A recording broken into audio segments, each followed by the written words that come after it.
کبھی کبھی نا لوگ ہم سے کچھ ایسی چیزوں کا مطالبہ بھی کرتے ہیں جو بظاہر ہمارے لیے مشکل ہوتی ہیں. میں آپ کو صحیح بتاتا ہوں، ان کاموں کو بعض اوقات طبیعت نہیں چاہ رہی ہوتی اور بظاہر ایسا محسوس ہو رہا ہوتا ہے کہ یار یہ کام جو ہے نا یہ ٹھیک نہیں. آپ تم نہ وقت دیکھ رہے ہیں، نہ آپ ماحول دیکھ رہے ہیں، نہ موسم دیکھ رہے ہیں. وہ بعض اوقات ایسے مطالبات کر دیے جاتے ہیں جو ٹھیک نہیں ہوتے. لیکن میرے محبوب کے اخلاق عالیہ کا یہ بھی کمال ہے کہ حضور نہ ہمیشہ کوشش کرتے تھے آنے والے کی دلجوئی کر دی جائے. چلے اگر اس نے بے موسمی بات کر دی ہے تو یہاں سے ہی رنگ تھوڑا بدل لیا جائے.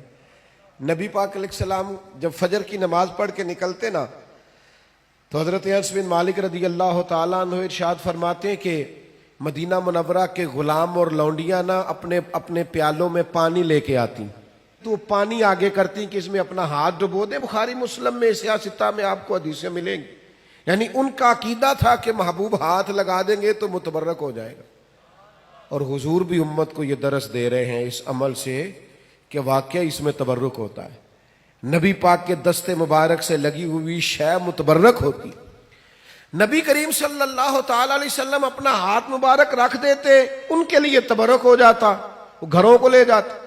اب کبھی کبھی کیا ہوتا، جاڑے کی ٹھنڈی صبح یعنی سردیوں کی ٹھنڈی صبح ان کو عادت پڑی ہوئی ہے صبح پانی لے کے آنے کی، ٹھٹھرتا ہوا پانی، فجر کا وقت، سردی کا ٹائم.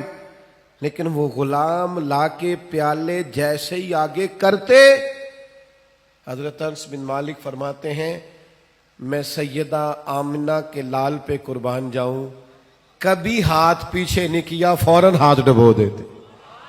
محبوب دل جوئی کرتے، کرم نوازی کرتے، عطائیں کرتے. محبوب کریم صلی اللہ تعالی علیہ وسلم نے کبھی ہاتھ پیچھے نہیں کیا. انہوں نے موسم نہیں دیکھا، وہ سردی میں لے آئے، پر یہ کریم ہے نا، اور دروازہ کریم سے کبھی کوئی خالی گیا ہی نہیں. ہاتھ جس سمت اٹھا غنی کر دیا. موج بحر سخاوت پہ لاکھوں سلام، محبوب پاک علیہ السلام عطا کر دیتے. او یارو، ہو سکتا ہے کبھی کوئی بے موسم حکم اماں دے ہی دیتی ہو، کبھی کوئی ایسی بات ابا جی کر دیتے ہوں جو آپ کی طبیعت کے مطابق سوٹ نہ کرتی ہو سکتا ہے کبھی گھر والے کوئی ایسی بات کریں جو برداشت کے قابل وقتی طور پر نہ ہو. لیکن یہ دیکھو نا میرے نبی کا اخلاق، یہ دیکھو نا حضور کا انداز.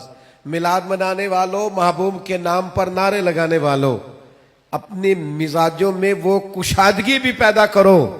ہو سکتا ہے کچھ لوگ ایسا بھی کام کریں جو بظاہر طبیعت کے مطابق نہ ہو، پر کہنا ہم اس رسول کے ماننے والے ہیں جو ہمیشہ دلوں کا سہارا بنا کرتے.